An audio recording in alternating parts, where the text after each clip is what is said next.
दोस्तों, आज हम यहाँ बात करने आए हैं एक ऐसे विषय पे जिसे जो हम सब के बीच होकर भी कई बार अनदेखा रहता है, अनछुआ रहता है, नगण्य रहता है। आज सुबह ही एक सर हैं, उनसे इस बात पर बहस हो रही थी कि क्या फ़र्क पड़ता है कि कहीं अपना एक कमरा होने से तो आज़ादी छिन जाएगी, पर स्त्रियों के मामले में असल में ये पूरी तरह सही नहीं हो पाता है।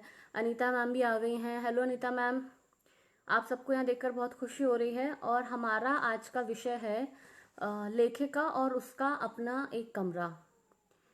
इस विषय को यहाँ लाने की ज़रूरत क्यों पड़ी और इस विषय के साथ इस विषय पर चर्चा करने की ज़रूरत क्यों पड़ी, इसके बारे में मैं ये कहूँगी कि वर्जीनिया वुल्फ की एक किताब है, अपना एक कमरा। नमस्ते सुधांशु जी। सरस्वती जी कह रही हैं कि आवाज़ बहुत धीमी आ रही है। ओके, मैं कोशिश करती हूँ, उम्मीद है अब आवाज़ ठीक आएगी। नमस्ते गरिमा जी। वर्जीनिया वुल्फ की एक किताब है, अपना एक कमरा। ये किताब हालांकि आज से 100-125 साल पहले लिखी गई थी, लेकिन इसके मायने आज भी उतने ही हैं। जब मैंने इस किताब को पढ़ा तो मुझे लगा कि वाकई में ये किताब कितना कुछ ऐसा कहती है जो हमें समझने की ज़रूरत है, हमें जानने की ज़रूरत है। लेकिन इस किताब के साथ साथ कुछ और बातें भी थी। हालांकि पिछले 100-125 सालों में बहुत कुछ बदला है स्त्रियों के जीवन में, बहुत सारे परिवर्तन आए हैं। वे मुखर हुई हैं, उन्होंने बोलना शुरू किया है, उन्होंने मुखर होकर लिखना शुरू किया है। मेरी एक सहेली है, उनका नाम नहीं लूंगी यहाँ पे, करीब 1 साल पहले उन्होंने मुझे कहा कि वे लिखना चाहती हैं, पढ़ना चाहती हैं, लेकिन उनको इजाज़त नहीं है, या वो कभी उनके घर में कोई उनको पढ़ता हुआ देख ले, उनकी सास या पति उनको पढ़ता हुआ देख ले तो नाराज़ हो जाते हैं। लिखने की तो बात बहुत दूर की है। और अब 1 साल के बाद उनके कुछ आलेख प्रकाशित होने लगे हैं, तो ये देखकर बहुत खुशी होती है कि ऐसे ऐसे लोग भी हैं जो अपनी लड़ाई खुद लड़ते हैं। इस विषय पर आगे बढ़ने से पहले एक छोटी सी कविता है जो मैंने इस विषय पर लिखी थी, और संभवतः ये कविता इसीलिए भी लिखने की ज़रूरत पड़ी क्योंकि शायद मेरे जीवन में भी ऐसे ऐसे मैं उस दौर में हूँ जहाँ मेरा एक छोटा सा बच्चा है, मैं घर परिवार में रहती हूँ। तो ऐसे में आप सब कुछ छोड़ के कमरे में बैठ के नहीं लिख सकते। आप तब लिखने जा सकते हैं जब आपने घर की अपनी जो नैतिक जिम्मेदारियां हैं वो पूरी कर ली हों। उनसे पहले आप पुरुषों की तरह आप ये नहीं सोच सकते कि नहीं चलो ठीक है, आज तो मैं बैठा हूँ दिन भर। आपको खाने की चिंता करनी पड़ती है कि आपका बच्चा क्या खाएगा, उसको क्या पहनेगा, कब नहाएगा, आपको पति की, परिवार की, सबकी चिंता करनी पड़ती है। तो एक छोटी सी कविता से हम शुरू करेंगे। इस कविता को आप किसी पर भी उलाहना मत मानिएगा, ना ही किसी पर भी कोई ब्लेम मानिएगा कि मैं पुरुषों पर ब्लेम कर रही हूँ। ऐसा नहीं है, बस मैंने एक पुकार लगाई है, एक गुजारिश की है, एक सवाल किया है उन लोगों से। मैंने लिखा है कि सुनो पुरुष, ए मेरे दौर के लेखक, क्या लिखा है तुमने कभी गोदी का एक पैर हिलाते हुए, एक हाथ बच्चे के सर के नीचे फंसा उसे छाती से दूध पिलाते, दूसरे हाथ से कलम चलाते हुए? क्या लिखा है तुमने कभी कोई आधा ख्याल जिसे पूरा करने से पहले ही रोया हो तुम्हारा बच्चा और रुकी हो तुम्हारी कलम, जिसे मिनट और फिर घंटों तक रखा हो तुमने अधपका, क्योंकि तुम देख नहीं सकते बच्चे को रोता हुआ, न ही ख्याल को खोता हुआ? क्या किया है तुमने कोई अधूरा ख्याल पूरा बच्चे के रुदन के साथ? क्या लिखा है तुमने कभी बच्चे को नहलाते, तेल लगाते, खाना खिलाते, खेल दिखाते, रसोई में खड़े होकर एक हाथ से मसाले मिलाते, दूसरे हाथ से करछी हिलाते, मेहमानों को पानी पिलाते, झाड़ू लगाते, चाय बनाते और पूजा घर में सुबह सुबह दिया जलाते? क्या लिखा है तुमने कभी इस डर के साथ कि बहू क्या लिख रही है, लैपटॉप मोबाइल पर चलती उसकी उंगलियां दुनिया से क्या कह रही हैं? कहीं वह घर और परंपरा की बुराई तो नहीं लिखती? थोड़ा लगाम कसकर रखो, दुनिया की शह से लड़कियां बहुत हैं अकड़ती। क्या लिखा है तुमने कभी संस्कारों का घूंघट ओढ़े, मर्यादाओं को बिना तोड़े, रात के अंधेरे में छुपते छुपाते हुए? नहीं, तुमने नहीं लिखा होगा।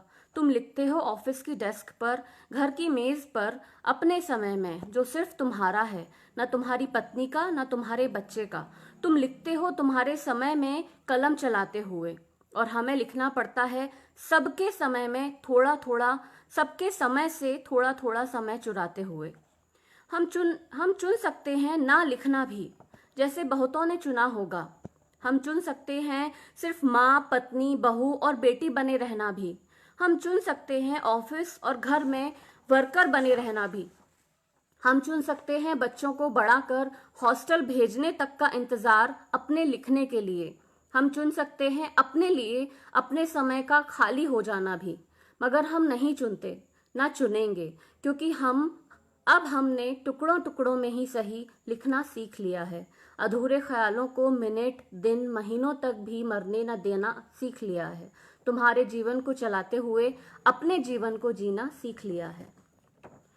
धन्यवाद गरिमा जी, धन्यवाद अनीता जी। ये एक छोटी सी कविता थी जो संभवतः उस समय मेरे मन में उमड़ी जब मेरा बेटा अब 3 साल का हो गया है, और जब वो पैदा हुआ तो ऐसी परिस्थितियां नहीं थी कि मैं उसको छोड़ छाड़ के बस लिखने बैठ जाऊं।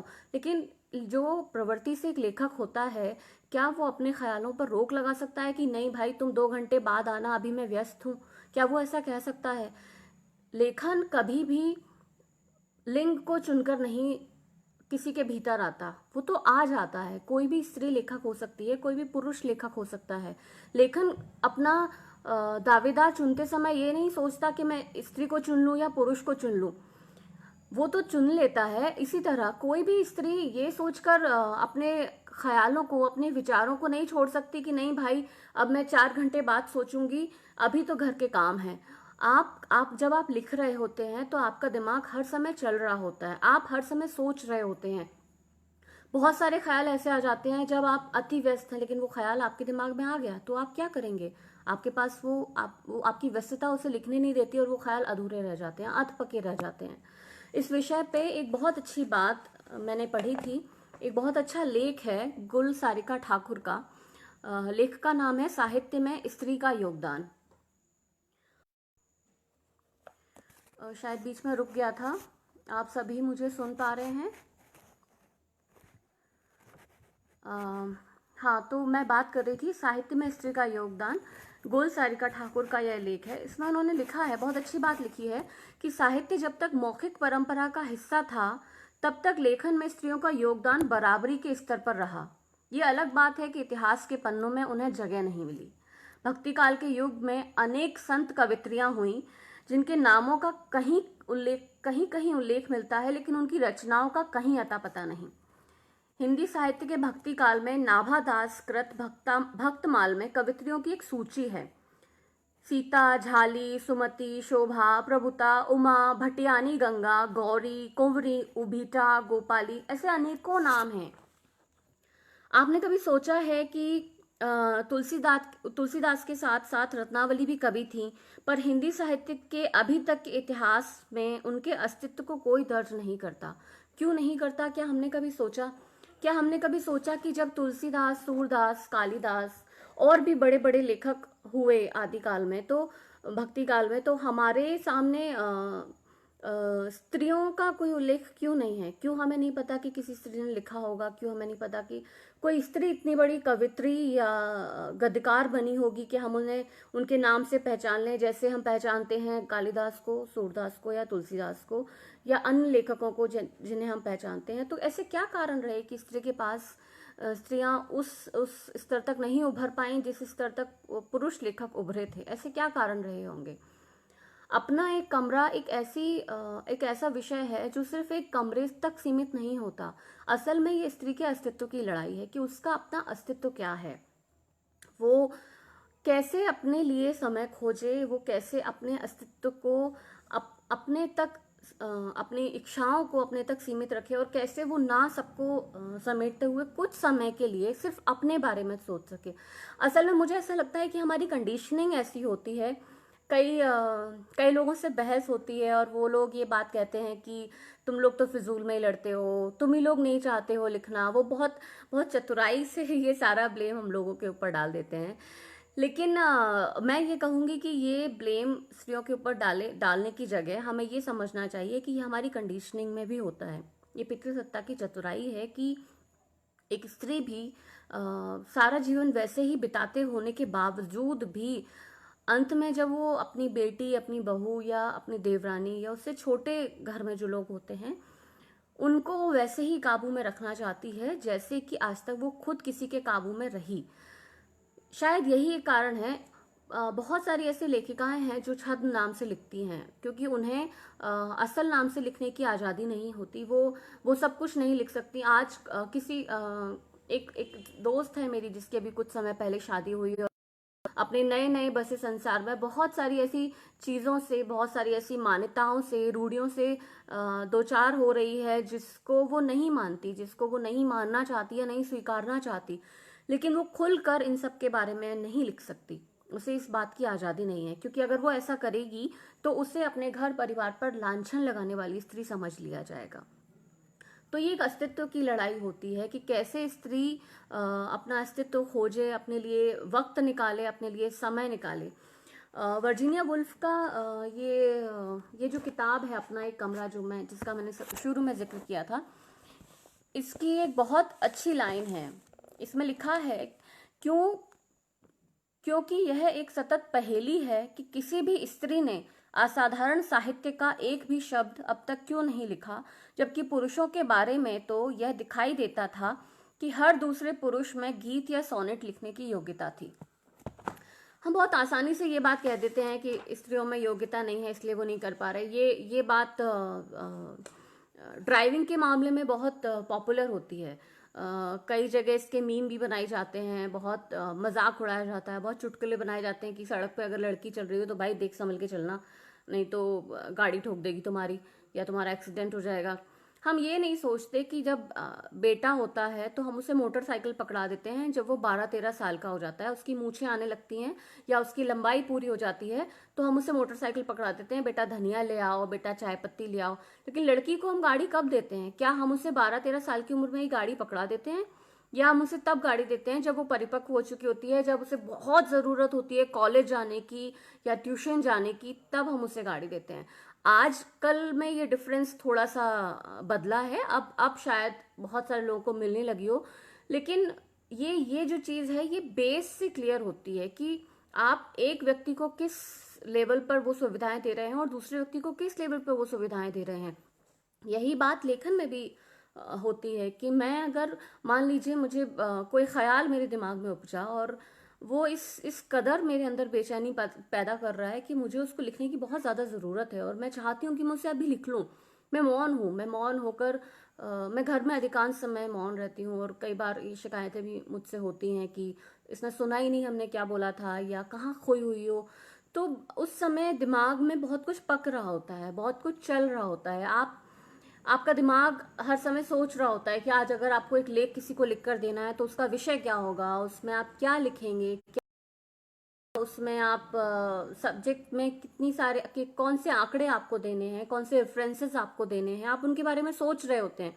लेकिन आप उसी वक्त उसको नहीं लिख सकते, क्योंकि सामने खड़ा हुआ कोई ऐसी जिम्मेदारी, गृहस्थी की आपके सामने खड़ी होती है जिसको आपको उस वक्त निभाना ही, आप उसको छोड़कर नहीं जा सकते। और अगर आप छोड़कर जाते हैं तो ये अच्छा नहीं माना जाता, ये आदर्श नहीं माना जाता बहुओं के मामले में। तो ऐसी बहुत सारी चीजें होती हैं। इस किताब में एक बहुत मजेदार चीज लिखी हुई है, बहुत सुंदर। ये मैं हमेशा हर किसी को कहती हूँ कि आप पढ़ो इसको, इसके बारे में आप जानो। मैं दो चार चीजें यहाँ पढ़ूंगी, उसके बाद फिर आप सभी से मुखातिब होंगी और सवाल जवाब हम लोग करेंगे। इसमें लिखा है कि मान लीजिए शेक्सपियर को हम सभी लोग जानते हैं, शेक्सपियर को कौन नहीं जानता, इतने बड़े और महान लेखक हुए उस दौर के। अब मान लीजिए कि शेक्सपियर की कोई बहन होती तो वो क्या करती? क्या उन्हें भी उतनी छूट मिलती जितनी शेक्सपियर को मिली थी? क्या उन्हें भी उतनी आज़ादी मिलती जितनी शेक्सपियर को मिली थी? इसने बहुत सुंदरता से उस बात का जिक्र किया है। मैं यह कल्पना करना चाहूंगी कि क्या हुआ होता अगर शेक्सपियर की एक अद्भुत प्रतिभा संपन्न बहन, मान लीजिए जूडिथ, होती।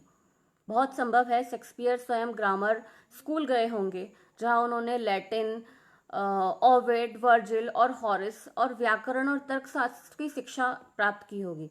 जैसा कि सुविदित है, वह लड़कपन में उद्दंड थे और खरगोश का शिकार करते थे, शायद हिरन मारते थे, और उन्हें उपयुक्त समय से कुछ पहले ही पड़ोस की एक औरत से विवाह करना पड़ा था, और उसने उपयुक्त समय से कुछ जल्दी ही उनके एक बच्चे को जन्म दिया था। वे लंदन की गलियों में घूमे, उन्होंने अलग अलग शिक्षा प्राप्त की, अलग अलग जगह गए, उन्होंने अपनी अपने जीवन को उन्होंने एक ट्रायल बनाया। उन्हें कुछ ऐसा नहीं करना पड़ा जो फिक्स था। उन्हें ये नहीं कहा कि नहीं तुमको तो इतना पढ़ना है, इतना पढ़ने के बाद तुमको जो फलाने से शादी करनी है और अपने घर जाना है, अपना घर बसाना है, अपने संसार में जाके करना तुम क्या करना। अज्ञे की किताब है, अरे यायावर रहेगा याद, मुझे बहुत पसंद आई थी वो किताब। लेकिन उस किताब को पढ़ते हुए मैंने यही सोचा कि अज्ञे ने जिस तरह यायावरी की, क्या उस समय की कोई औरत कर सकती थी? क्या उस समय की कोई स्त्री लेखिका ऐसा कर सकती थी? क्या वो इस तरह घूम सकती थी जहाँ मन चाहे वहाँ जाकर? क्या वो इतना ही फ्रीक्वेंटली अकेले सड़कों पर जा सकती थी ट्रक चलाते हुए? अगर नहीं जा सकती थी तो उस समय की किसी स्त्री ने, शायद यही वजह रही होगी कि अज्ञे जितनी आयावरी जैसी कोई सुंदर किताब नहीं रच पाई। कोई स्त्री इतनी सुंदर किताब नहीं रच पाती है, उसके पीछे अनेकों कारण होते हैं। आप उन्हें सिर्फ स्त्री विमर्श, अक्सर ही मैं देखती हूँ कि स्त्रियाँ स्त्री विमर्श लिखती हैं, या वो तो सिर्फ स्त्रियों का ही रोना रोती रहती हैं, या वो क्यों नहीं वो ऐसे विषय उठाती जिन विषयों पर पुरुष लिखते हैं, या क्यों नहीं। तो आप मुझे बताइए कि क्या शेक्सपियर की बहन ने, अगर शेक्सपियर की बहन होती, जैसे कि इस किताब में लिखा है अपना एक कमरा, जो वर्जीनिया वुल्फ की किताब है, जैसे कि उन्होंने लिखा कि अगर शेक्सपियर की बहन होती तो वो क्या उतनी ही सफल हो पाती जितने शेक्सपियर हुए थे?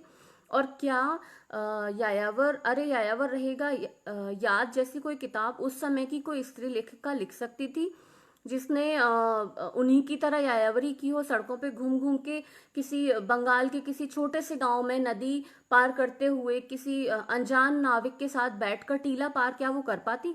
वो नहीं कर पाती, क्योंकि एक तो उन्हें उनके साथ बंधन थे बहुत सारे, उन्हें आज़ादी नहीं थी, और दूसरी उनके उनके पास उतनी सिक्योरिटी नहीं थी कि वो इस तरह आज़ाद होकर घूम पाती। तो ऐसे बहुत से कारण होते हैं जहाँ स्त्रियां चूक जाती हैं, लिख नहीं पाती हैं। उन्हें कुछ ना कुछ ऐसा बांध लेता है जिससे वो बंध कर रह जाती हैं। ऐसी बहुत सारी चीज़ें होती हैं। तो हम ये नहीं कह सकते कि स्त्री के लिए उसका अपना एक कमरा, सिर्फ एक चार दीवारी वाला कोई कमरा है जहाँ एक डेस्क लगी है और वहां बैठकर वो लिख ले। अपना एक कमरा से यहाँ आशय ये है कि उसके लिए उसका अपना समय कितना है। मुझसे कई बार मेरे समकालीन लेखिकाएं हैं, वो कह देती हैं, जो बड़ी हैं उम्र में, उन्होंने कहा कि यार तुम तो बहुत सही कर रही हो, तुम्हारा तो छोटा सा बच्चा है। जब मैं आपको बताऊं कि जब मेरी पहली किताब आई तब मेरा बेटा पेट में था, और प्रिंट होकर आई तब, और उसी समय मैं दूसरी किताब की तैयारी कर रही थी। तो मैं लगातार लिख रही थी, क्योंकि मेरे लिए लिखना कोई काम नहीं है। मेरे लिए लिखना मेरे अंदर की बेचैनी को बाहर निकालना है, और अगर मैं रुक जाती हूँ तो मुझे लगता है कि शायद सब कुछ खत्म हो जाएगा। मैं शांत नहीं रह सकती, मैं लिखे बिना नहीं रह सकती। लिखना मेरे लिए जीवन है, उतना ही अहम जितना मेरे लिए सांस लेना है। तो ऐसे बहुत सारी लेखिकाएं होंगी, लेकिन क्या वो लिख पाती होंगी उतनी जिद्दी और उतनी अड़ियल बनकर? तो ऐसी बहुत सारी चीजें हैं कि कई बार आपको अपने किसी अधपके से ख्याल को 4 घंटे के लिए सिर्फ इसीलिए संभाल कर रखना है कि आपके घर में मेहमान आ गए हैं, और एक आदर्श बहू बनकर आपको उनकी सेवा शुश्रूषा में समय बिताना है। आप कोई पुरुष नहीं है जो काम का बहाना कहकर ऑफिस में आकर बैठ जाएं। आप घर की स्त्री हैं, और आपको चाय भी बनानी पड़ेगी, आपको नाश्ता भी बनाना पड़ेगा। ये आपकी जिम्मेदारी होती है, ये आपसे उम्मीद होती है। और ये उम्मीद करना, इसमें हम परिवार वालों को ब्लेम नहीं कर सकते कि नहीं वो गलत कर रहे हैं। ये सामाजिक ढांचा ही ऐसा है हमारा कि इसमें उनकी उनकी तरफ से जो उम्मीद आती है उसे भी आप गलत नहीं कह सकते, पर हम समझा सकते हैं। हम इस लड़ाई को हम कभी भी लड़कर पूरा नहीं कर पाएंगे। इस लड़ाई को हम आपसी समझ से ही पूरा कर पाएंगे, जो स्त्री की लड़ाई है, अपने अस्तित्व की लड़ाई है और अपने कमरे की लड़ाई है। अधिकांश स्त्रियां घर में जब लिखती हैं तो वे अपने बेडरूम में बेड पर बैठकर लैपटॉप पे लिखती हैं। उनके पास अपनी कोई लाइब्रेरी नहीं होती, कोई ऑफिस नहीं होता, कोई ऐसी चीज़ नहीं होती। एक छोटा सा उदाहरण मैं अपना बताती हूँ कि मेरा बेटा है 3 साल का, और एक दिन वो घर से बाहर जाने के लिए तैयार होकर निकला तो उसकी दादी ने उससे पूछा कि कहाँ जा रहे हो, तो उसने कहा कि मैं ऑफिस जा रहा हूँ। तो दादी ने पूछा किसके ऑफिस जा रहे हो, तो बेटे ने कहा कि मैं पापा के ऑफिस जा रहा हूँ। तो उसकी दादी ने पूछा अच्छा और किसका ऑफिस है, तो बेटे ने कहा कि दादू का ऑफिस है। तो दादी ने पूछा और दादी का ऑफिस, तो बेटे ने कहा नहीं, दादी के पास तो कोई ऑफिस नहीं है। और दादी ने पूछा मम्मी के पास ऑफिस, तो उसने कहा नहीं, मम्मी तो खाली घर में ही रहती है, मम्मी के पास भी कोई ऑफिस नहीं है। तो ये चीजें बचपन से उसको किसने सिखाई ये बात, वो भी 3 साल का है, उसको किसी ने नहीं सिखाई ये बात, लेकिन वो बचपन से जो देख रहा है वो सीख रहा है कि मेरी माँ और दादी घर में रहते हैं, घर के काम करते हैं, और मेरे पिता और दादाजी बाहर रहते हैं, बाहर के काम करते हैं, ऑफिस जाते हैं, दफ्तर जाते हैं। कई बार वो मुझे देखता है लैपटॉप पे कुछ लिखते हुए, तो वो आ जाता है कि मैं ये देख लूँ वो देख लूँ। पिछले 3 साल में मुझे याद नहीं कि मैंने दिन के समय में बहुत ज़्यादा कुछ लिखा हो। कभी लिखा भी तो उसको यहाँ वहाँ भेज कर सुलाकर, फिर भी बीच बीच में वो आ जाता है, उसको खिलाना भी पड़ता है, उसको कुछ पॉटी आ गई तो उसको पॉटी कराने जाना है, सुसु आ गई तो सुसु कराने जाना है, भूख लग गई तो छोड़कर खाना खिलाने जाना है। अब आप सोचिए कि आप कोई आर्टिकल लिख रहे हैं, कोई लेख लिख रहे हैं, और आपके दिमाग में चल रहा है कि अगला सेंटेंस आपको क्या लिखना है। लिखते लिखते आपके सामने आपका बच्चा आ जाता है और आपको वो चीज़ छोड़नी पड़ती है, क्योंकि आपकी वो नैतिक जिम्मेदारी समझी जाती है। तो ये एक अस्तित्व की बात है, ये एक स्पेस की बात है, ये अपनी एक जगह की बात है, सिर्फ एक कमरे की बात नहीं है। ऐसे बहुत सारी चीज़ें होती हैं, ऐसे बहुत सारी बातें होती हैं जिसमें स्त्री को बांध लिया जाता है। इसी विषय पर एक किताब लिखी है मैंने जिसका नाम है बहेलिये, राजपाल इंसान से ये प्रकाशित हुई है 2020 में। इस किताब का एक अंश पढ़ूंगी मैं आप सबके लिए। ये उन लोगों पर किताब है, उन स्त्रियों पर किताब है जिन्हें किसी ना किसी वजह से, किसी ना किसी इमोशनल कारण से या फिजिकल रीजन से या किसी न किसी बहकावे से या किसी न किसी सामाजिक कारण से किसी बहेलिये ने अपने जाल में फांस लिया। ये बहेलिया कोई भी हो सकता है, ये बहेलिया कोई स्त्री भी हो सकती है, बहेलिया कोई पुरुष भी हो सकता है, कोई सिचुएशन भी हो सकती है, कुछ भी ऐसी चीज जो उन्हें फांस लेती है। बहुत सारे लोग यहाँ जुड़ गए हैं। सतीश जी कह रहे हैं अंकिता जी की कोई रचना पढ़ी नहीं अभी तक, उनका बोलना अच्छा लग रहा है। धन्यवाद सतीश जी। मेरी 3 किताबें अब तक प्रकाशित हैं, एक ऐसी वैसी औरत हिंदुंग से, और 2 किताबें राजपाल एंड सन्स से, जिसका नाम है मैं से माँ तक और बहेलिये। ये फिलहाल ऑनलाइन उपलब्ध हैं और इनके किंडल वर्जन आप पढ़ सकते हैं, क्योंकि अभी लॉकडाउन चल रहा है तो प्रिंट तो आपको मिल नहीं पाएगा। इरशाद जी भी जुड़े हैं हमारे साथ। नमस्ते इरशाद जी, अच्छा लग रहा है कि आप सभी लोग यहाँ पर हैं। मैं बहेलिये का एक छोटा सा अंश आप सबके लिए पढ़ूंगी और उसके बाद हम कोशिश करेंगे कि आप सबसे कुछ सवाल जवाब किए जाएं। बहेलिये की एक कहानी है, रहना बीती जाए, उसका एक अंश मैं यहाँ पढ़ रही हूँ। घंटों एक दूजे की बाहों में बिता देने के बाद जब पेट के चूहों ने कोहराम मचाया तो दोनों को होश आया कि 2 दिन सिर्फ प्रेम में जीकर नहीं बीत सकते, थोड़ा पेट को पोसना पड़ेगा। नमक मसालों के साथ प्रेम को कुछ और चटपटा बनाने की ख्वाहिश में तय हुआ कि रसोई घर में ही पकेगी। बातें भी तो बहुत थी दोनों के पास, कोई किताब, कोई फिल्म, कोई गीत का छोड़ पकड़, दोनों घंटों बातों के सिलसिले को जारी रख सकते थे। प्रेम के अलावा ये साझा पसंदगी भी तो थी जिसने उन्हें इतना मजबूत बांध दिया था। जानती हो खिड़की के उस पार क्या है? मटर पुलाव के लिए छील कर रखे गए मटर के दानों की कटोरी में से कुछ दाने मुंह की ओर उछालते हुए यह सवाल आकाश ने मीरा की ओर उछाला था। क्या है?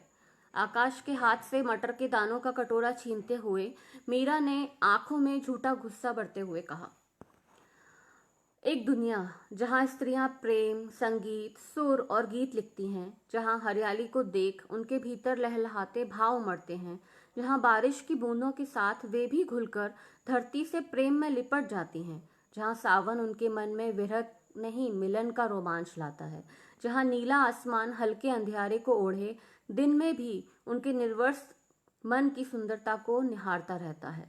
एक ही सांस में आकाश कितनी बातें कह गया और मीरा गैस पर गर्म हो रही कढ़ाई को छोड़ सच में खिड़की के बाहर आकाश की बताई स्त्रियों को दूर तक फैले उन बादलों में ढूंढने लगी जो धरती भिगो रहे थे। आकाश ने जब पीछे से मीरा को बाहों में समेटा तो उसे कोहनी मारते हुए बोली, चल झूठे, यह तो पुरुष सोच सकता है, स्त्रियां कभी ऐसा नहीं कर सकती। लोग कहते हैं उनमें विचारों की, कल्पना की कमी होती है। वे ख्यालों में भी उस दुनिया में नहीं पहुंच पाती। उनकी दुनिया में तो बस स्त्री की लाचारी और लड़ाई होती है। वे वही लिख सकती हैं, उसी का राग अलाप सकती हैं। आकाश उसकी बात पर खिलखिलाकर हंस दिया और उसके कांधे पर सिर टकाते हुए बोला, अच्छा, ऐसा तुमसे किसने कहा?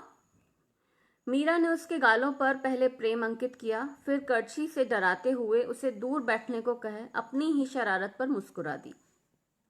फिर तेवर बदलते हुए बोली, बहुत लोग। अच्छा तुम बताओ, क्या तुमने साहिर लुधियानवी, मजरूह सुल्तानपुरी, गुलजार, जावेद अख्तर, प्रसून जोशी, अमिताभ भट्टाचार्य, आनंद बख्शी और न जाने कितने ही गीतकारों के नाम सुने होंगे। किसी स्त्री का नाम सुना है जो इतना ही प्रसिद्ध हुई हो? अच्छा, अमृता प्रीतम और वर्तमान में कौसर मुनीर। आकाश मोबाइल में देखते हुए तपाक से बोला, जाने दो, अमृता बाजी का नाम लेकर सच को झुठला नहीं सकते। और झूठ ना कहना, कौसर मुनीर का नाम तुमने भी अभी गूगल से देखकर बताया है। आकाश को लगा कि खाना पकाने में व्यस्त मीरा का उस पर ध्यान नहीं, लेकिन मीरा ने उसे गूगल करते देख लिया था। यह जान आकाश फिर खिलखिला दिया। फिर बदमाश नजरों से मीरा को छेड़ते हुए बोला, तो फिर ये मान लूं कि लोग सच कहते हैं। मीरा उसकी बदमाशी समझ गई थी, मगर अपनी बात को साबित करना चाहती थी और उसे यह बताना चाहती थी, सो बोली, अच्छा बताओ, तुम भी तो मुंबई में रहते हो, लेखक हो, तुमने देखा है कभी किसी अकेली लड़की को जो सालों घर से दूर रहकर मुंबई में अपना राइटिंग करियर जमाने की लड़ाई लड़ रही हो, घोर असफलताओं के बीच एक छोटी सी सफलता की उम्मीद में? कोई ऐसी जो कुंवारी हो, ना कि पति या परिवार के मुंबई में नौकरी करने की वजह से मुंबई में रहती हो। शायद कोई तो होगी, वैसे न्यूज मीडिया में होती हैं। तुम भी तो आओगी? आकाश ने फिर मीरा को बाहों में भरते हुए कहा। छोड़ो यार, वो सब नौकरी कर रही हैं। उनके भी माँ बाप शादी के पीछे पड़े रहते हैं। मुंबई छोड़ अपने आसपास किसी शहर में बुलाने के लिए आए दिन फोन आते होंगे। मैं स्वतंत्र लेखक, फिक्शन, गीत, फिल्म लिखने वालियों की बात कर रही हूँ। देखा है? मीरा ने पलटते हुए आकाश को खुद से दूर किया और अपना सवाल जारी रखा। अब तक तो नहीं, पता करूंगा, आकाश बोला। पता ही करना, दिल ना लगा लेना, कहते हुए मीरा ने चुटकी ली। अच्छा तो बताओ, स्त्रियां क्यों नहीं लिखती गीत? क्यों उनके विचारों का आसमान इतना सीमित है? आकाश को अब इस बातचीत में रस आने लगा था। वह इस बारे में और जानना चाहता था। मीरा ने गैस को सिम पर किया और आकाश से टिककर खड़ी होकर बाहर देखने लगी। फिर बोली, वो सामने हरी घास के ऊपर बिछा हरा कपड़ा देख रहे हो? स्त्रियों को लगता है कि वही उनका आसमान है। वे अपना ही प्रतिबिंब उसमें देखकर सिमटी रहती हैं। जैसे हरी घास को लगता होगा कि वो कपड़ा उसकी वजह से हरा है, वैसे ही स्त्रियों को लगता है कि उनका घर, उनके पति, बच्चे, परिवार ही उनका आसमान है। उन्हीं की वजह से वे सुखी हैं। वे हरियाली में सुंदर हरा रंग देखती हैं, फिर अगले ही पल छज्जों पर जमी काई को बुहारने लग जाती हैं। वे बारिश की बूंद में अपने बदन के पसीने को घोलती हैं, फिर अगले ही पल कीचड़ से सने बच्चे के कपड़ों को चमकाने में लग जाती हैं। उनके लिए सावन में विरह या मिलन का रोमांच, रात बत्ती बुझाने के बाद, बच्चे के सो जाने के बाद हार्मोन की उथल पुथल की तृप्ति है। निर्वस्त मन की तो बात छोड़ो, साथ ही उनके निर्वस्त शरीर को सिर्फ निहारे, सराहे, आलिंगन में भर वक्त गुजार दे, ऐसा वक्त शादी का साल गुजरते ही गुजर जाता है। शेष रह जाता है सुबह उठने से रात को सोने तक अपने अलावा सबका ख्याल रखना। उनके पास अपना कमरा, अपनी टेबल, अपनी कुर्सी या अपना एकांत नहीं होता।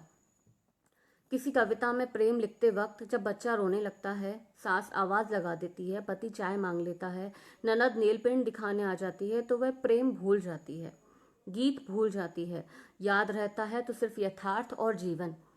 जहाँ रोते बच्चे का पेट भरना है, जहाँ सास की आवाज का उत्तर तुरंत देना है, जहाँ पति को चाय पिलानी है, ननद की नेल पेंट की तारीफ करनी है, बस फिर वह प्रेम भूल कर यही लिख देती है। उसकी लिखावट उसका यथार्थ है और पुरुष की लिखावट उसकी कल्पना। ये है सच स्त्री और उसका एक लेखिका और उसके अपने कमरे का। यही है सच उन स्त्रियों का जो लिखना तो बहुत कुछ आती हैं, लेकिन जिम्मेदारियों में परिवार और अपने जो उनकी नैतिक जिम्मेदारियां हैं उनमें उलझ कर रह जाती हैं और लिख नहीं पाती। बहुत सारी बातचीत हमने कर ली है। अब कुछ सवाल जवाब हम कर लेते हैं। यदि आपके कोई सवाल हैं तो शोभनाथ सौम्य जी पूछ रहे हैं, बहेलिए को किंडल अनलिमिटेड में जुड़वाइए। मैं आपकी गुजारिश प्रकाशक तक पहुंचा दूंगी।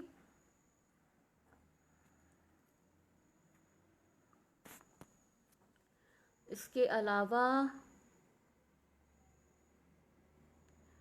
और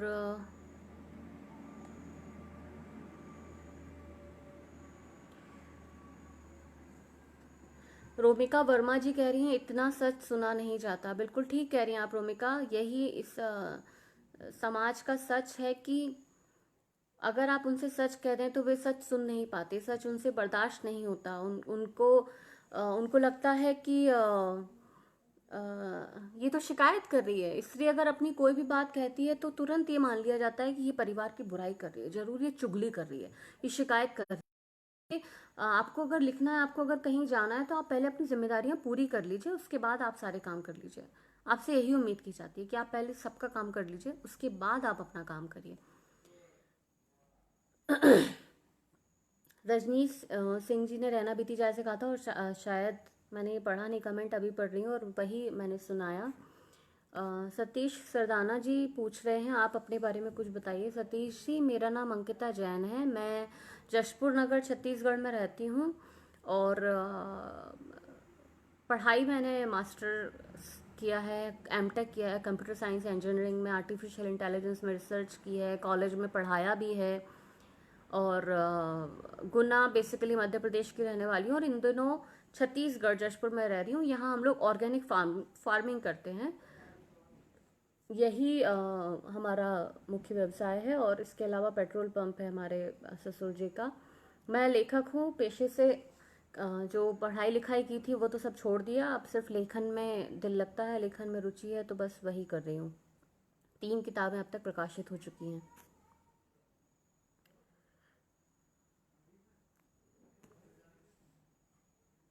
मनोज कुमार जी पूछ रहे हैं ऐसी वैसी औरत में कौन सा सच उजागर हुआ है। देखिए मनोज जी,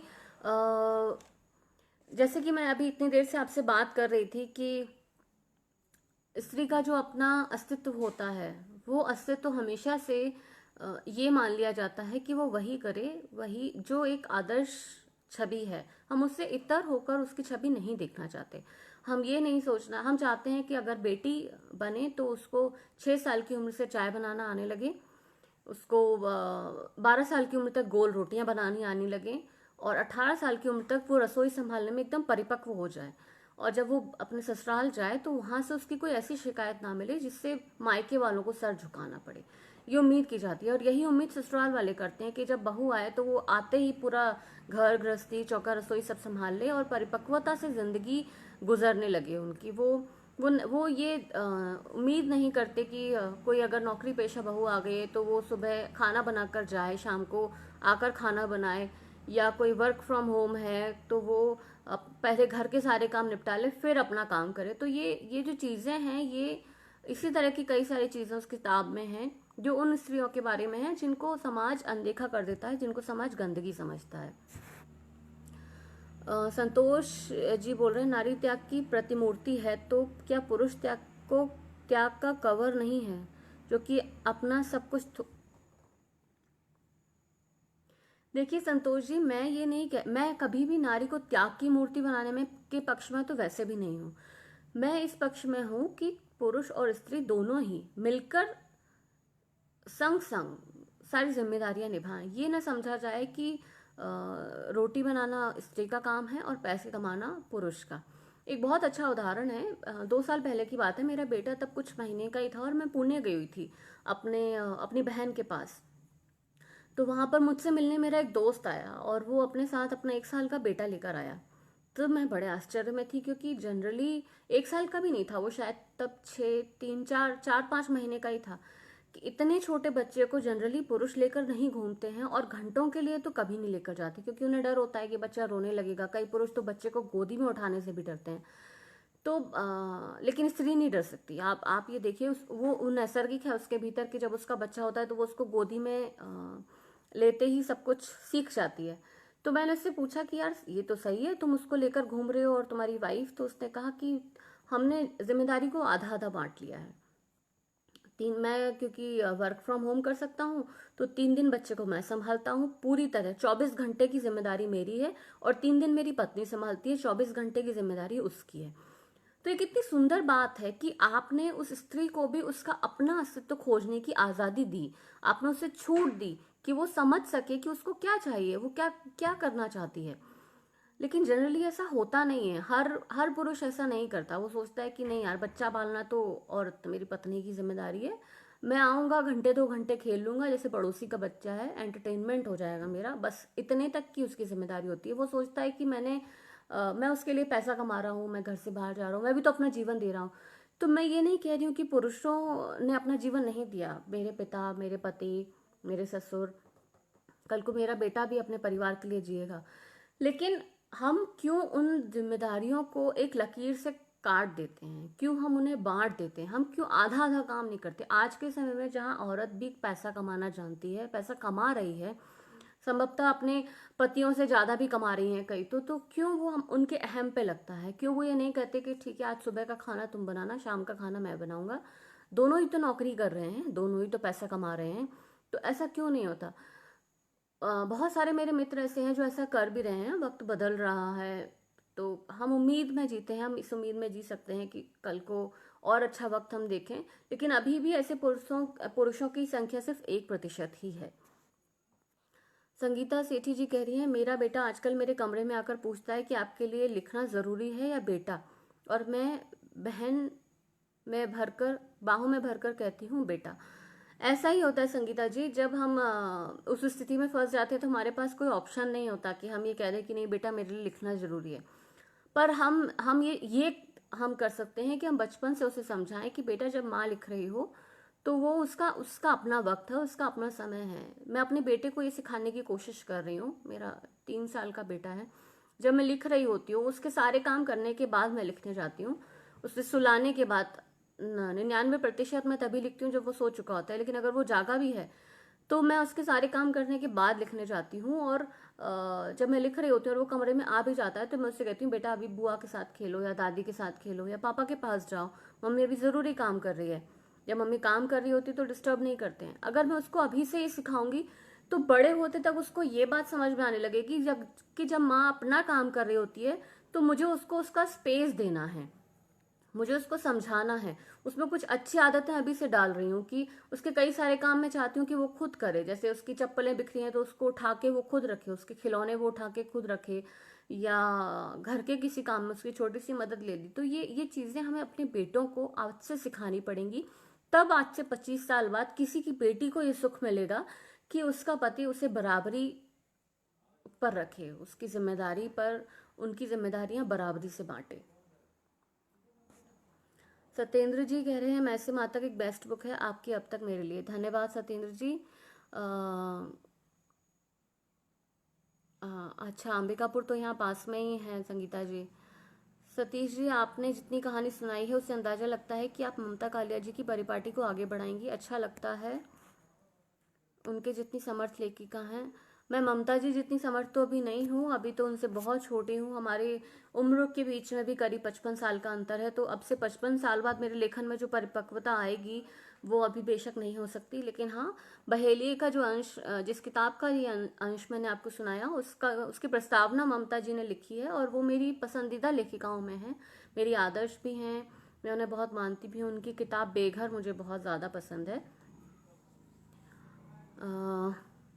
और एक सवाल आया है मनोज कुमार जी का, आज स्त्री विमर्श पर जो लिखा जा रहा है वह स्त्री को समाज में किस रूप में देखता है? स्त्री विमर्श पर बहुत अलग अलग तरह की चीजें लिखी जा रही हैं। अब स्त्रियां क्योंकि मुखर हो गई हैं, अब लेखिकाएं बहुत मुखर होकर आगे बढ़ रही हैं, तो वो अलग अलग पहलू लेकर आ रही हैं, बहुत सारी अलग अलग चीजें लेकर आ रही हैं। और हालांकि कई चीजें ऐसी हैं जिनको मैं सही भी नहीं मानती हूँ, जैसे कि कई सारी वेब सीरीज ऐसी आती हैं जो बहुत नेगेटिव इम्पैक्ट भी डालती हैं, जिन्होंने स्त्री की स्वच्छंदता को स्त्री की आज़ादी मान लिया, पर असल में स्त्री की आज़ादी उसकी उसकी सोच को, उसकी उसकी वैचारिक स्वतंत्रता को हमें उसकी आज़ादी मानना चाहिए। श्रुति भी आ गई हैं और राम राम करें। राम राम श्रुति, अच्छा लग रहा है कि आप सब लोग यहाँ हैं।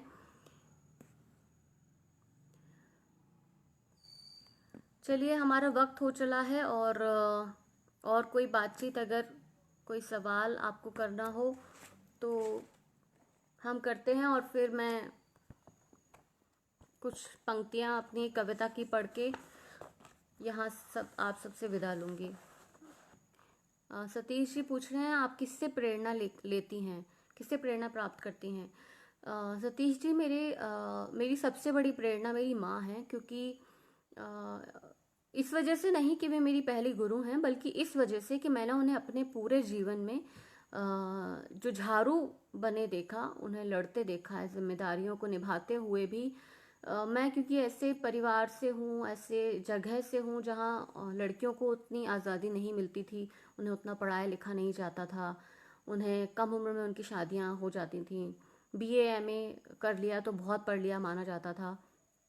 लेकिन मेरी माँ एक अलग परिवेश में पली बड़ी थी। वो अब उस ज़माने में, आज से 35 साल पहले, उन्होंने इकोनॉमिक्स में एमए किया था। वो हैंडबॉल प्लेयर थी, काफ़ी दिखने में काफ़ी सुंदर थी, और बहुत बहुत अच्छी महिला थी, बहुत ही सशक्त महिला थी। लेकिन जब वो ऐसे माहौल में गई तो वो घबराने लगी, और उनकी बेटियां हो गई ऐसे माहौल में जहाँ बेटे ही उम्मीद की जाती है बेटों की, वहाँ बेटियां हो जाएं, 2 बेटियां, हम 2 बहनें, हमारा कोई भाई नहीं है। ऐसे माहौल में तो उन्होंने झुकना मंजूर नहीं किया। उन्होंने वहाँ से निकलकर अपनी बेटियों को पढ़ाने के लिए वो जीवन भर लड़ती रहीं। उन्होंने हमेशा वो उस रूढ़िवादी माहौल और हमारे बीच में दीवार बनकर खड़ी रहीं। और उन्होंने मुझे ये सिखाया कि अगर रोना कभी भी सॉल्यूशन नहीं होता, कि हम हमेशा दूसरों के सामने अपनी लाचारी का गीत गाते रहें कि हमें तो ये करने नहीं दिया, हमें तो वो करने नहीं दिया, हम तो ये कर सकते थे, अगर हमें ये मिल जाता तो हम तो ये कर सकते थे। मुझे उन औरतों को, उन लड़कियों को, उन लोगों को देखकर बहुत खीज होती है जो ये कहती हैं कि हमें तो मौका नहीं मिला, या हम ये कर सकते थे, हम वो कर सकते थे। बहुत सारी अधेड़ उम्र की औरतों को मैं देखती हूँ, मेरे अपने आसपास के माहौल में ऐसी बहुत सारी मेरी बहुत सारी सहेलियां भी ऐसी हैं जो कहती हैं कि यार हम तो ये कर सकते थे। जब मैं उन्हें देखती हूँ तो मैं अपनी माँ के बारे में सोचती हूँ कि अगर आप करना चाहें तो आप सब कुछ निभाते हुए भी, लड़ झगड़ कर जितनी सुविधाएं आपको मिल रही हैं उसमें भी कर सकते हैं, बशर्ते आप करना चाहें।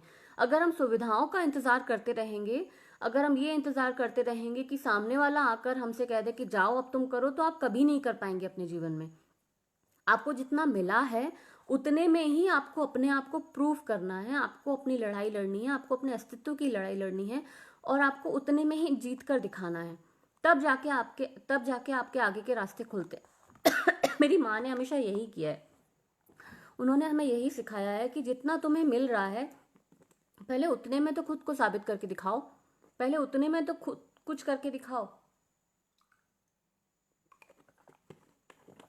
तो मेरी सबसे बड़ी प्रेरणा मेरी माँ है, और मैं हमेशा यही चाहती हूँ कि अगर भविष्य में कोई मेरी बेटी हो तो मैं उसे वही शिक्षा दे सकूं जो मेरी माँ ने मुझे दी। श्रुति कह रही है कि अपने लिए डिसीजन लेना कभी कभी पापा मम्मी की नज़र में रिबेल बन जाते हैं, तो अब इस सिचुएशन में क्या किया जाए? अभी अच्छे बनने के चक्कर में पापा मम्मी के हिसाब से चलें, या फिर शादी के बाद उन लोगों के हिसाब से? श्रुति, मैं अपनी कुछ बातें आपको बताती हूँ कि जैसे कि मैंने बताया कि मैंने मास्टर्स ऑफ इंजीनियरिंग में पढ़ाई की है। एक अच्छा खासा करियर था मेरा, जिसको छोड़कर मैं लेखन लाइन में आई। जब मैंने लिखना शुरू किया तो मेरे घर में कोई भी खुश नहीं था। मेरे पिताजी मुझसे बिल्कुल खुश नहीं थे। वो कई बार उन्होंने मुझे डांटा भी कि इतनी मेहनत की तुमको बनाने में, इतना पैसा लगाया, और तुम नौकरी करने की जगह। लेकिन मैं उस नौकरी में कैसे संतुष्ट रहती जिस नौकरी को करते हुए मैं रोज रोज अपने माहौल से लड़ रही थी, रोज उन चीज़ों से लड़ रही थी जो मेरे लिए वहाँ जीना कठिन बना रहे थे। जब मैंने वो डिसीजन लिया कि मैं अपनी खुद की मैगजीन शुरू करूंगी, मैं लिखना शुरू करूंगी, तो मुझे बहुत फाइट करनी पड़ी। मेरे पापा मुझसे नाराज रहे, कुछ वक्त तक उन्होंने मुझसे बात भी नहीं की, लेकिन मैं लगी रही। उस समय मुझे, मेरे लिए वही सही सही निर्णय था, क्योंकि मैं अगर वो कोशिश नहीं करती, मैं अगर वो ट्रायल नहीं करती, तो आज यहाँ होती ही नहीं। मैं कहीं कोई नौकरी करके अपने आप को खुश किस्मत समझ रही होती कि ठीक है मेरे हाथ में इतना पैसा आ रहा है। लेकिन आज आज मैंने वो इतने साल लगा दिए, 2012 की ये बात है, 2020 से 8 साल में आज अगर मैं इस मुकाम तक पहुंची हूं, तो इसी वजह से कि तब मैंने कोशिश करने की हिम्मत जुटाई थी। कई बार हमें हमारे अपनों से लड़ना पड़ता है अपने लिए, लेकिन ये ध्यान रहे कि ये जो लड़ाई आप लड़ने वाले हैं, ये किसी गलत कारण के लिए ना हो, किसी ऐसी वजह के लिए ना हो कि आपकी वो लड़ाई आपके आने वाली पीढ़ियों के लिए एक श्राप बन जाए। आप किसी ऐसी वजह से अपने अपनों से मत लड़िएगा। आप लड़िए उस चीज के लिए जिसकी वजह से लड़के आप अपने आगे आने वाली पीढ़ियों के लिए कुछ रास्ते खोल सकें, कुछ उम्मीद दे सकें। उन चीजों के लिए लड़िए। मैं बहुत बार अपने परिवार से, अपने मम्मी पापा से लड़ी हूँ, बहुत चीज़ों के लिए लड़ी हूँ कि नहीं मुझे यही करना है, मुझे यही पढ़ना है, मैं ये कर सकती हूँ, मुझे यहीं जाकर रहना है। लेकिन तब मैंने अपना पूरा फोकस उन कामों पे लगाया जिन कामों के लिए मैंने वो लड़ाई लड़ी थी, और उन कामों को करके दिखाया कि मैं ये कर सकती हूँ और मैं ये करूंगी। कुछ वक्त के लिए वे नाराज रहते हैं, लेकिन बाद में उन्हें गर्व होता है। जब मेरी 2012 में जब मैंने कहानी लिखी प्रायश्चित, जो बहेलिये का भी अंश है, वो कहानी जब अंतर्राष्ट्रीय स्तर पर सराही गई और उसे पुरस्कार मिला, तो अखबार में खबर छपी। और मेरे पापा जो मुझसे नाराज रहते थे, उसके बाद से उन्होंने काफी वक्त तक अखबार का वो टुकड़ा अपनी जेब में रख के घूमे और सबको बताया खुश होकर कि देखो ये मेरी बेटी है। तो वो उस लड़ाई का ही नतीजा था कि कुछ ही महीनों में ये फर्क आ गया। जब हम किसी अच्छी चीज के लिए लड़ रहे होते हैं, तो कुछ वक्त के लिए हमें लोगों को नाराज करना पड़ता है, लेकिन अगर हम उससे जीत कर दिखा दें, अगर हम कुछ बनकर दिखा दें, कुछ करके दिखा दें, तो वो नाराजगी अपने आप दूर हो जाती है।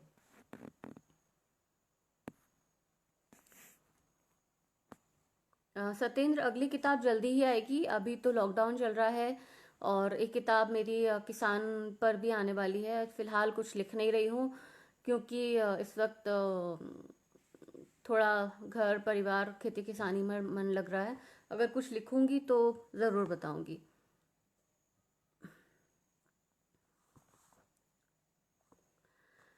तो हमारी बातचीत अब हम यहाँ ख़त्म करते हैं। बहुत अच्छा लगा मुझे आप सबसे मिलके, आप सबसे बात करके। और कुछ पंक्तियाँ बहेलिये की कविता की मैं पढ़ देती हूँ। उम्मीद है ये किताब जब आप पढ़ेंगे तो आपको पसंद आएगी। और जब पढ़ें तो मुझे बताना ना भूलें। इसमें मेरा मेल आईडी भी दिया है और किंडल पर ये उपलब्ध है। आप मुझे मेल लिख सकते हैं, मेरी फेसबुक पेज पे बता सकते हैं, राजपाल के फेसबुक पेज पे बता सकते हैं कि ये किताब आपको कैसी लगी। स्त्रियां जो पढ़ना चाहती हैं राजनीति और अर्थशास्त्र भी, मगर सिमट जाती हैं सुशील मसालों से पेट, सुंदर आलेपों से तन और सभ्य आचरण से घरों को भरने की किताबों में। स्त्रियां जो बनना चाहती हैं सोलो ट्रैवलर या महज टूरिस्ट भी, मगर सिमट जाती हैं सासरे से मायके तक की रेल में और छुट्टियों में जो मिलती हैं बतौर रिश्तेदारों या फैमिली वैकेशंस के नाम पर। स्त्रियां जो बोलना चाहती हैं हर मजहबी गैर मजहबी लड़ाई और दंगे फसादों पर भी, उठाना चाहती हैं सवाल संस्कारों और धर्म ग्रंथों पर भी, मगर सिमट जाती हैं छठ, करवा चौथ और वट वृक्षों से लिपटी लाल डोरियों में। ये कविता थोड़ी बड़ी है, आप इस किताब में पढ़िएगा। और ऐसे ही कुछ सवाल और जवाब इस कविता में मैंने लिखे हैं। उम्मीद है आपको ये पसंद आएगी। एक अंतिम सवाल कुंवर कांत जी का है। मैम, क्या आप अभी भी मैगजीन का संपादन करती हैं? क्या नाम है आपकी मैगजीन का? कुंवर कांत जी, ये मैगजीन 2012 सितंबर से लेकर 2015 मार्च तक चली थी। रूबरू दुनिया इसका नाम है। काफी अच्छा इसको हाइप मिला था। काफी सारे लोग फेसबुक पे जो मुझसे अभी जुड़े हैं, ये पिछले 8 साल से मैगजीन की वजह से जुड़े हैं। ये 30 शहरों में जाती थी और ऑनलाइन सब्सक्रिप्शन भी इसका काफी अच्छा था। लेकिन फिलहाल मैंने इसको बंद कर दिया। कुछ परिस्थितियां नहीं बन पाई, शादी के बाद मेरा राज्य भी चेंज हो गया और मैं अकेली थी जो उसको चला रही थी। मुझे उतना सपोर्ट नहीं मिल पाया और प्रिंट की दुनिया धीरे धीरे खत्म भी होने लगी थी। इस कारण से उस मैगजीन को बंद करना पड़ा। तो फिर मिलते हैं दोबारा कभी। आप सबसे मुझसे मेरे फेसबुक प्रोफाइल पर जुड़ सकते हैं। जहां हम और बातचीत कर सकते हैं। फिलहाल के लिए मैं आप सबसे विदा लेती हूँ। धन्यवाद। नमस्ते।